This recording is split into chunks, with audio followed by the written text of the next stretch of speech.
Today on Commander Replay, Aurelia Weapons of War is back with the 2019 War of the Spark update. How does our deck fare against the Bloodpod deck? Find out next on Commander Replay. Today's show is brought to you by Culture, a graffiti artist from New York who brings your favorite pop icons to life.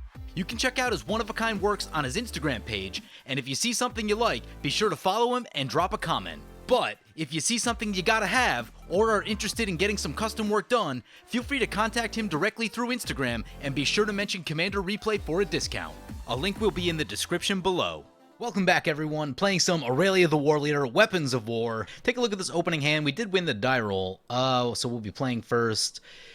Little light on lands, but we have the Sword of the Animus. We also have this Inspiring Statuary, which is a card that I'm really interested in trying out. So I think we're going to keep based on that. I believe, let's see, land count is 36. That's not the best. Land count could definitely be 1 or 2 higher, which would make me feel better about hitting a third land off the top.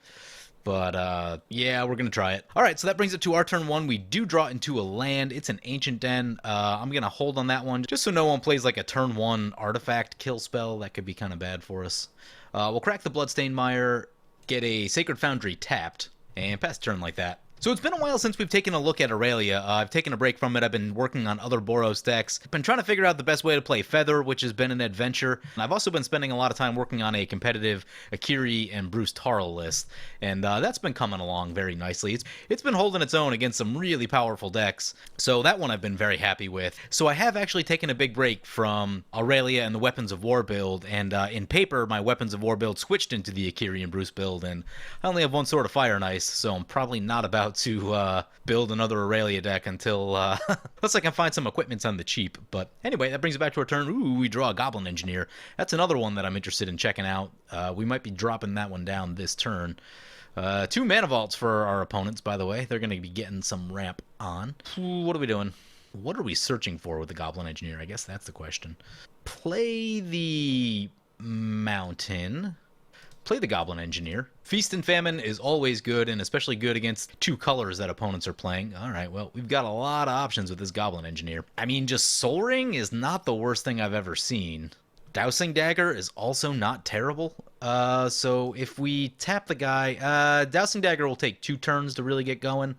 So that one might be a little bit slow. So I think just Soul Ring, get that ramp going.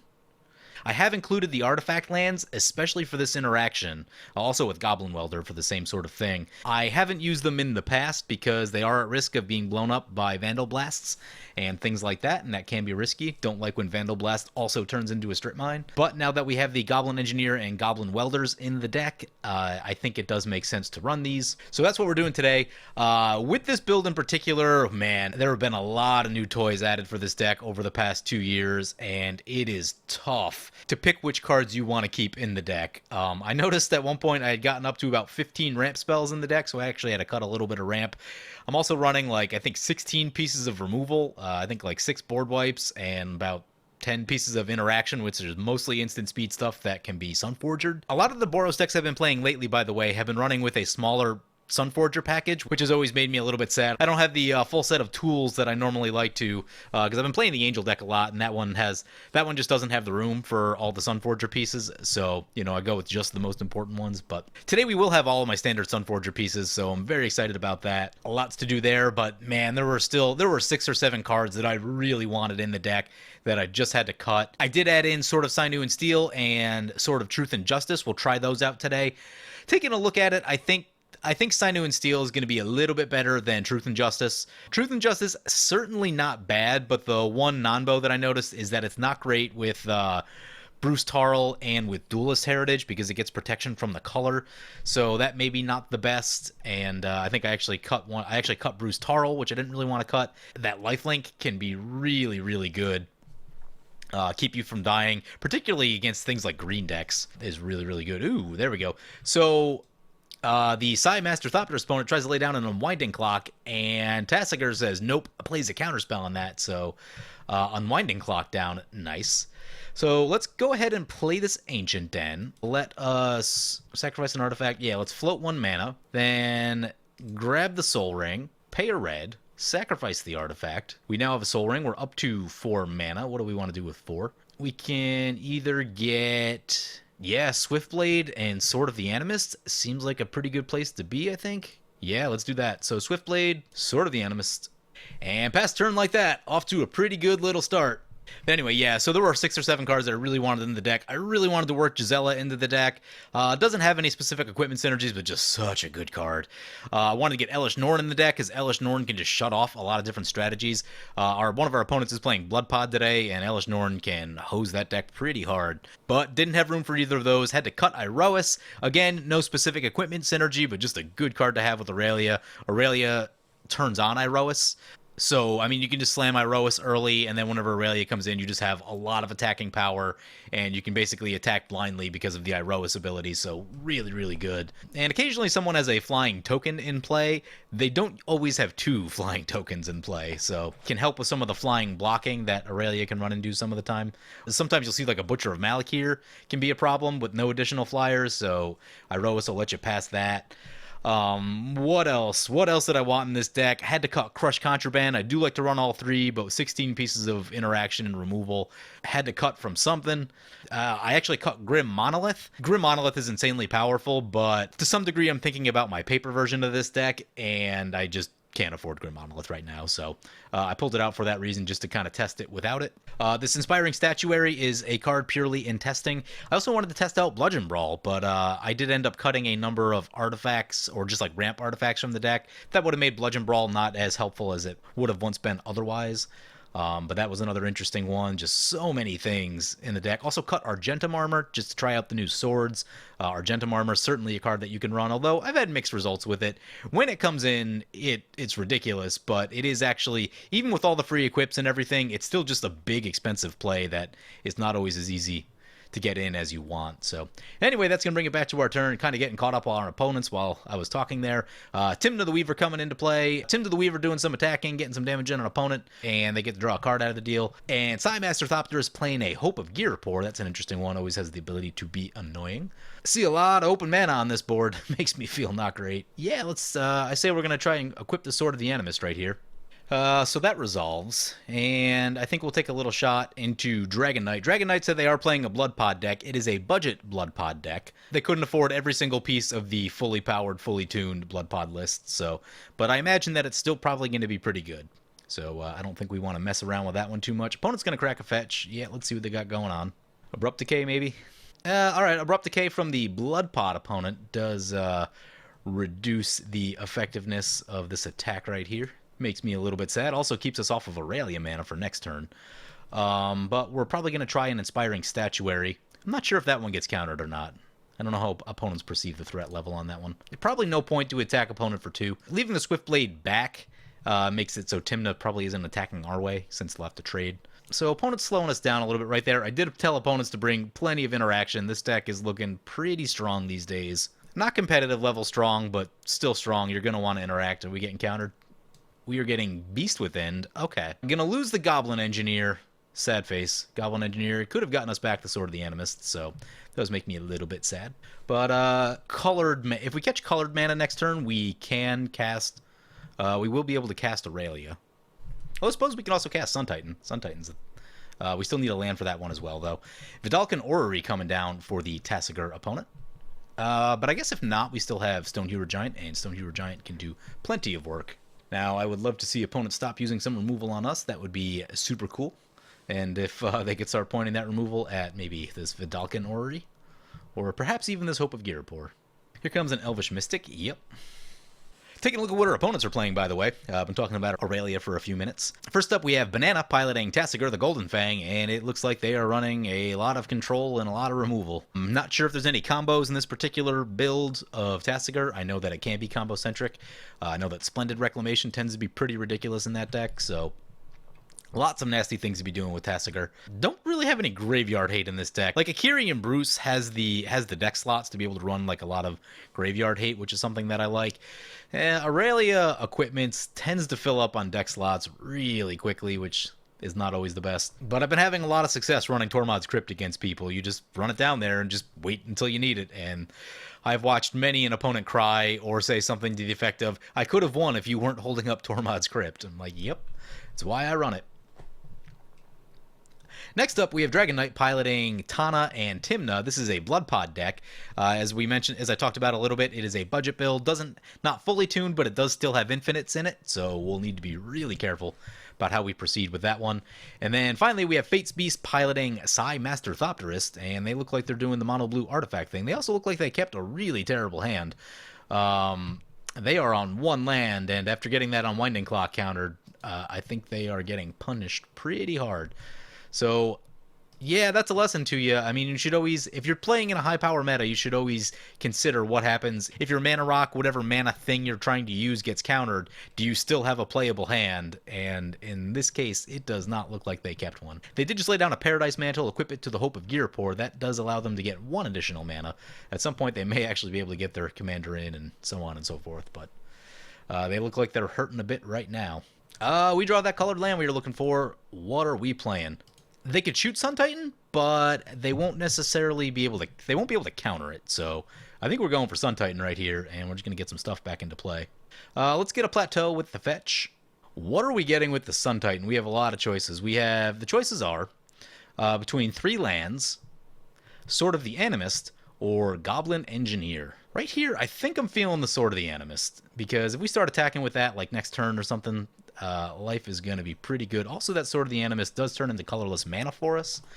So, potentially next turn, we could go Aurelia and equip Sword, and that all seems really good. Who are we hitting right here? Opponent says Desperation Mode engaged. Yep. I'm going to split it between the Tasigur and the Tana Timna. Don't really want either of them getting too far ahead, so... And I don't want either of them to be at like 40 life, you know, a turn or two from now. So if we can get their life total moving just a bit, much easier to alpha strike from like 30 than it is from 40. So we get a little bit of damage into our opponents, and we'll pass like that. Another card I wanted to get into the deck also was Light Up the Stage. I've been having some pretty good success with that in the Akiri Bruce deck, and just another really great card, but again, so tight on card spots in the deck. Also, the 3 converted mana cost slot is really crowded. And opponent untaps with their Vidalcan Orrery. That's going to be super annoying. That means they can like end step their commander or do any number of other just annoying and nasty things. Kind of makes me not like super eager to try to just slam Aurelia, unless perhaps like... I doubt this happens, but if for some reason the Hope of Gearpore hit them and sacrificed on the Tasigur, but I doubt that's probably going to happen like that, so I don't know. It's kind of a question of what do they have in their hand. If they have counters, don't want to try Aurelia. If they have instant speed removal, don't really want to try Sun Titan. Just don't know yet. I've thought about running a card like Glasses of Urza, just to look at opponents' hands, and in the Akiri Bruce deck, it might actually be pretty good. Tana Timna are going to swing into the Psy. Yeah, they're also not wanting to mess around with all the open mana from the Tasigur. Man, a mana drain would be like pretty backbreaking if we just tried to go Aurelia against the Tasigur. Let's see what Tana Timna tries to do right here. They're going to go for a Deathrite Shaman. That's an interesting one. Could be annoying against us. Could kind of shut down some of our Sun Titan value. Wouldn't mind blowing that one up. Here comes a Bloom Tender. Opponent's going to have some extra mana. Yeah. Here comes Psy Master Thopterist, sure, and a Mox Amber, okay. So Psy's starting to get back into it just a little bit, still has some catching up to do, still very behind on lands. An Hour of Revelation would hit them super hard. Here comes a Thoughtcast for the Psy, sure. That might get them into some lands. Part of me feels like Deathrite Shaman or Bloom Tender probably gets countered. Oh, that's a Sunforger. Oh, that's so good. Well, we can't use the artifact spells to pay for that one. But what we can do is... That would be 3. We're going to wait 1 turn on the Sunforger. We just need a little bit more mana. So we're going to put the Sword of the Animist on the Beast, just in case the opponent wants to use instant speed removal. They probably won't use it on the Beast. One of these other 2 creatures, they might. And then let's try our commander. Yeah, are we trying our commander? Yeah, I think we're trying our commander. I mean, if this works, we're going to be in a glorious position. It's into play. Still gotta worry about instant speed removal, but let us do some attacking. Aurelia into Tasigur. Swiftblade will probably get... opponent's probably going to cast Tasigur. Sun Titan's going to get chump blocked. That's not the best. So maybe we send Swiftblade their way. The double strike should be extra annoying for them. Send the Beast into there, and then I guess we're sending Sun Titan into the Tasigur. We get some triggers. Sun Titan, should we just get a land? Goblin Engineer is cool. Goblin Engineer, I think we just get a land. Ramping, yeah, we're going to have so much mana. Yeah, we'll be so far ahead of our opponents if we... yeah, okay. Let's get the Arid Mesa. Let's Sword of the Animist, and let's let Aurelia do her magic. I cracked the Arid Mesa, but somehow I can't find my Mistveil Plains. Where did my Mistveil Plains go? Oh, this is Sword of the Animist, that's why. Duh. Ha, alright. Whoo, yep. Got ahead of myself, whoops. Sun Titan bring back the Arid Mesa, crack the Arid Mesa, get the Mistveil Plains. Alright, are we going to see Tasigur, some removal, or what's coming down right here? Opponent's casting their Tasigur. Okay. They exiled what? They exiled the land. It's not the end of the world. In terms of what they delved. Does opponent want to block? So we get opponents for some damage, and then we get to go to our second combat. So attack similarly, and this time I think I'm going to send Aurelia to the Bloodpod player. This time I think I'm going to get back the Goblin Welder, because that'll ETB for us again, and that seems pretty cool. Another Sword of the Animist trigger, get another... How much red mana do we have? 1, 2, 3. That might be time for a mountain right here, just to make sure we have enough red mana. And here comes the Goblin Engineer. This is going to be tricky with the Deathrite Shaman down. Can exile lands, instants or sorceries, or creatures. Can exile artifacts, so that's kind of cool. Oh, opponent's going to Fire Covenant X7. Whew. Alright, going to shoot down Aurelia, Swiftblade Vindicator, and the Goblin Engineer. I'm glad they did that now, because that changes probably what I'm going to go for. Well, I might be going for like a Fire and Ice. Fire and Ice seems pretty good. Ooh, tough choice. We've got Mana Ramp. That's a thing that we have. Sinew and Steel may not be terrible. A lot of artifacts. Yeah. Plus if opponent tries to get like a Birthing Pod at some point. Fire and Ice is...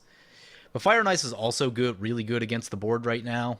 Blue player, small... Yeah, Deathrite Shamans and things. If we put Fire and Ice into the graveyard, that probably puts a really big target... That's going to put a big target on Sun Titan, if there wasn't already a really big target on Sun Titan. So maybe we go a little more reserved right here and grab a... I think we're going to grab the Mask of Memory. Opponent gonna chump block with the Deathrite Shaman? Yeah, that's what I'm talking about. Deathrite Shaman down. So Tasigur ends up at 19. Partner opponent ends up at 23. Pretty good little turn right there.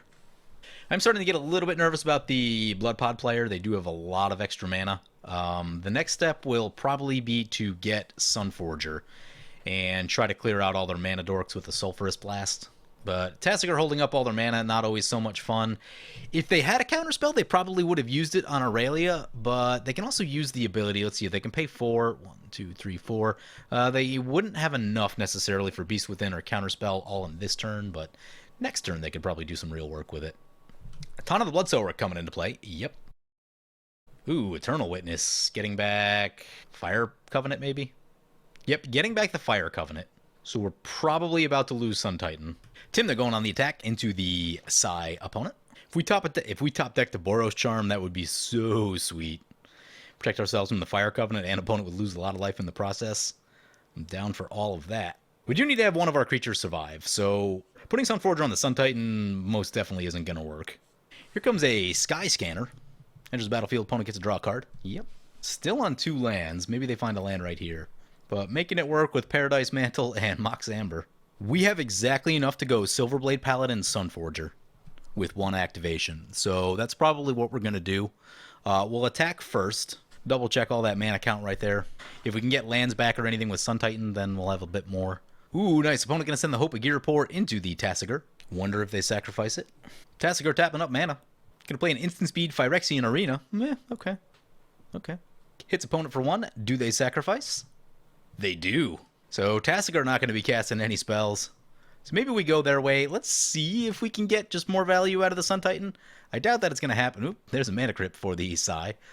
Doubt that it's going to happen that we get more value. Opponent holding up that Fire Covenant, but their life total's low enough that they're not going to want to just be like burning all of their life on stuff. And Sun Titan's pretty big. It's about 1/4 of their life right now. Just under half if they want to shoot both. Opponent going to equip the Paradise Mantle to the Sky Scanner. Yep. Oh, that's a Teferi's Protection. Oh, yeah. All right. All right. Does that mean we just go for Aurelia? Aurelia's going to be 8. We have exactly enough for Aurelia and the Fairy's Protection. But, yeah, we do need to worry about the Bloodpod opponent just comboing off, so I'm thinking maybe the removal might be better than the protection. It's going to be a tough one. I'm going to play the Sunforger. Sunforger's in. Cool. Play Silverblade Paladin. We'll Soulbond with the... Yeah, we'll Soulbond with the Sun Titan. That seems pretty good. And I don't want to push it any further than that. So we'll go Sun Titan into the Tasigur because they can't cast spells, and Beast into the Bloodpod opponent. Sun Titan, get back, I think the Mask of Memory. We are a bit low on cards this moment. Sword of the Animist will trigger. Get another Plains. Mask of Memory into play. I mean, Tasigur has to block. This is 2/3 of their life total if they don't. Opponent's going to chump with the Eternal Witness, sure. Wow, opponent takes the double strike hit from the Sun Titan. They go down to 6. 6 turn clock on this Phyrexian Arena. Also, gets faster if they crack fetches. Unfortunately, we're one short of equipping and activating the Sun Titan. We'll put the Mask of Memory on the Sun Titan. Actually, yeah, put the Mask of Memory on the Sun Titan. With that, we will pass the turn. Opponent's talking about the counterspell target on the unwinding clock. And yeah, it was definitely a respectable target. They said, no, yeah, it was a great target. Yep. You go to a high-power table, you are probably invisible as the Boros deck. And I love it. Tasigur are going to pass with all their mana open. Smells like a Cyclonic Rift. But again, they do have Veldalken Orrery down, so they're not really, under pressure to commit anything to the board. But that is 7 mana. That is an open 7 mana board state. If we get the Teferi's Protection down, we probably just win. If no one else has anything, and we dodge the Cyclonic Rift, recast Aurelia, start swinging, that is probably game. Opponent's going to Animate Dead on Eternal Witness. That seems pretty good. Get back the Abrupt Decay. Lots of pretty good Abrupt Decay targets. Yep, going to get back the Abrupt Decay. Okay. I'd probably let the Sunforger go, because the Sun Titan can get it right back. So as long as the Sun Titan stays, I feel like we're in pretty good shape. Root Maze, artifacts and lands enter the battlefield tapped. That will be super annoying for us.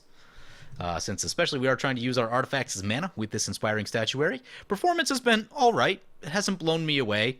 In this particular deck, yeah, the artifact count in this deck is reasonable. It's not like Sai or, like Urza or something like that, but we've been getting some value out of this Inspiring Statuary. Question is it just better than like a Palladium Mirror or a Worn Power Stone? If we untap next turn, it very well might be, but we've made 3 or 4 extra mana with it so far, so that's pretty cool. But it is a little bit more limited. Tymna going on the attack once again into the Sai Master Thopterist opponent. Tymna's gonna hit, and they'll get to pay life and draw a card. Mana Crypt and Mana Vault trigger for the Sai Master Thopterist. Opponent down to 24 after the artifacts trigger. That's a Stoneforge Mystic. That's a very good card. Don't know what we're doing, per se. Didn't think we'd get this far with all of our stuff still intact, having to not use the Teferi's Protection. So we'll definitely want to leave the Teferi's Protection up. We can pay all the colorless on Aurelia with the Inspiring Statuary. That seems pretty good. Yeah, I think I have the solution. Cast Aurelia. See if this gets countered. Nope, it's in play. Ha ha. Whoo. All right. Well, equip the Sunforger. There may be multiple pieces of interaction here, which could be really bad. Opponent's going to use the City of Brass, sure. Opponent could theoretically get their counterspell back. That might be a little bit scary. All right, going to Fire Covenant on Aurelia and Silverblade Paladin? I mean, yeah, I'm not going to Teferi's Protect for that. Yeah, okay. Yeah, they don't want to shoot. They're not going to shoot the Sun Titan. Sun Titan, very good. So the equip on Sunforger fizzles. Let's go to combat. So Sun Titan into the Tasigur, Beast into the Bloodpod opponent. Oh, so many choices. Sword of the Animist gets us another land. I think we probably get back... What are we getting back? Goblin Engineer seems pretty good. Yeah, Goblin Engineer gives us some shenanigans to work with. I think I like that. Get another land. Plains count is getting low. We'll probably want to stop grabbing plains because of Amaria Shepherd. If we run into that at some point. I want to have a couple left in the deck. Get the Goblin Engineer. Goblin Engineer will trigger. No one seems to be able to remove the Sun Titan, so I think we're just gonna go for Feast and Famine. Feast and Famine seems ridiculous. Yeah, let's try the Feast and Famine. Banana's got some interaction, okay. Gonna Tasigur something, okay. Could probably get the Beast Within back. Yep, so opponent gets the Beast Within back. That I will Teferi's Protect against. Yeah, Beast Within on the Sun Titan. Definitely need to keep that Sun Titan around. And I think this is going to resolve. Opponent's asking how I'm always holding that card. Yeah, I don't know. It just comes up when you need it. It's that kind of card. So, and I mean, it's just always super impactful. Like, you can almost always put it to use one way or another. So, you know, when you have it, opponents are really going to feel it. Is this a counterspell? Oh, I really hope this isn't a counterspell. Oh, it is! Spell Swindle! Oh no, Sun Titan's going down. So Sun Titan down, we get a beast. But we still have the Goblin Engineer, we can still get more stuff back, man. This card has been so good for us. This card has been ridiculous. Maybe we should have kept Feast and Famine in the deck, because we do have Stoneforge Mystic, but... So Sun Titan finally down. A little bit of damage into our opponent. Phyrexian Arena is going to trigger for the Tasigur. Yep. We'll take away 1/5 of their life. That is 20% for those keeping score at home. Down to 4. Funny story, now that opponent's at 4, Sulphurous Blast during our main phase off of a Sunforger would kill them on their upkeep. That is pretty funny. We do have to get through a Tasigur activation, though. That could be a little bit tricky for us. Oh, that's a Karmic Guide. That can do some stuff in that deck.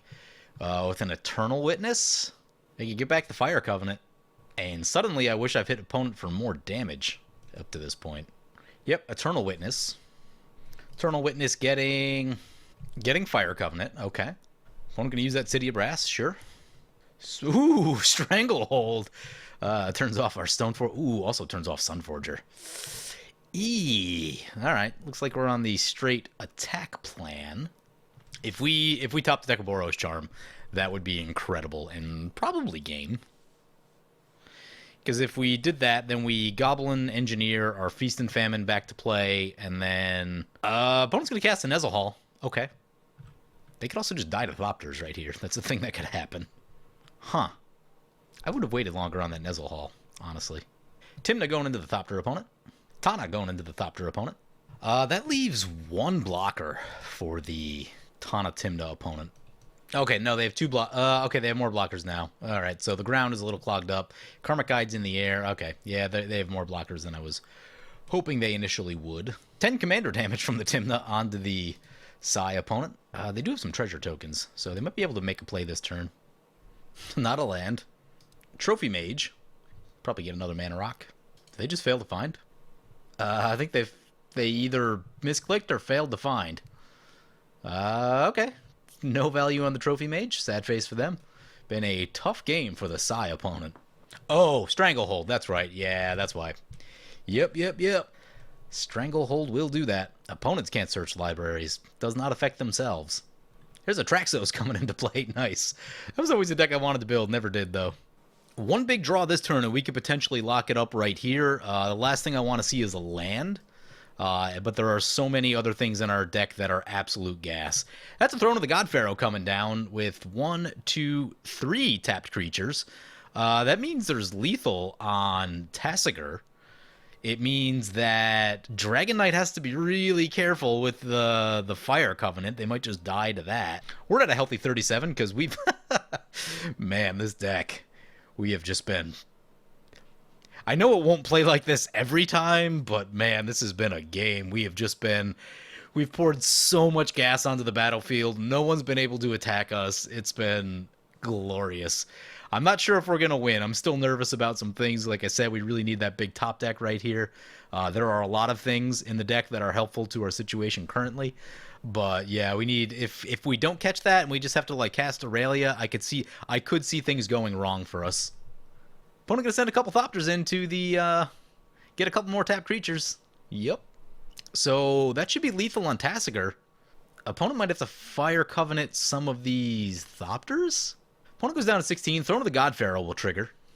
Down they go. Oh, we draw a land. It's an okay land. It's an Ancient Tomb. I think it does come in tap though, right? Root Maze? Is that something we saw somewhere? Artifacts and lands enter the battlefield tapped. Well, still going to have to play it.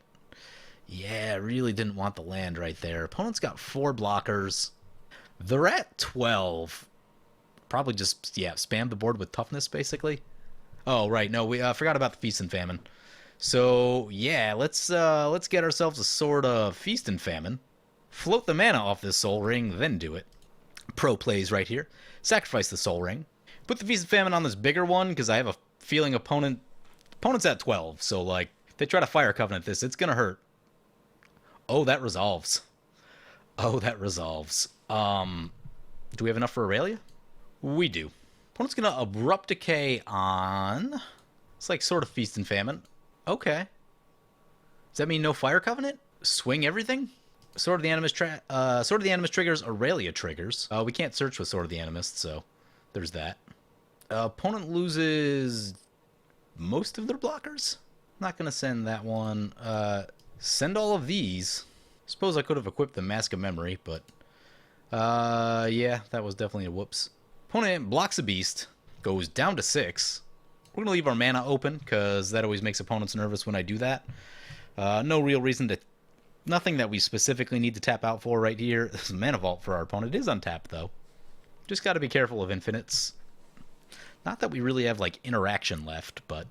Oh, that's a survival of the fittest. That's not good. Yep, here comes survival. Maybe I should have equipped the Sunforger and all of that. Would have gotten us 4 more damage in the air. It's Kiki. Does he have enough mana? Yeah, I think he's got the mana. I guess it's a question of how many creatures they have in play. Yep, there it is. Opponent's going infinite. Yep, that's how it goes when you play an infinite... I mean, even if Ancient Tomb came in untapped, we would have had mana to just equip Sunforge or do that sort of stuff. So frustrating. Yep, that's going to be the game. So yeah, I was a bit frustrated at the end of that game because I kind of knew how it would end early on, where people would focus us down early and then the combo player would just kind of sneak by. And you know, one of the things that happened is we ate a lot of removal in that game. I don't think the Bloodpod player really took any. And just because of how things transpired, we were never able to get that Sulphurous Blast off on the Sunforger, which I think would have really, really hurt them. Would have gotten rid of all their blockers, and we would have been able to swing into them freely, in addition to them having less mana, all of which would have been really, really big deals in how the game played out. The other thing, too, is that I did make one really big mistake, and it was the turn that I got Mask of Memory back with the Sun Titan. If I got a land that turn, I would have been able to equip and use the Sunforger that turn. That would have done so much work for us. That was kind of the big mistake right there, and that really, really hurt, going for that Mask of Memory instead. You know, I kind of lost focus on what I was doing and just lost count of how much mana we had left over. If I grab one more land right there, then it's Sunforger time, and the game is probably ours. So pretty big misplay on my part, as subtle as it was. But I did end up filming games 2 and 3 with this deck, and those will be up probably about a week after this video. So if you want to see some more of this deck in action, be sure to stay tuned for those. Anyway, hope you guys enjoyed the video. As always, feel free to comment, like, or subscribe. Thank you for watching.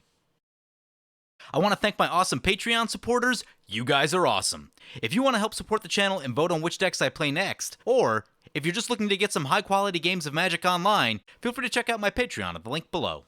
And for those in the area, I will be at Magic Fest Dallas this coming weekend, so if you want to get some games in, feel free to hit me up on Twitter at Commander Replay.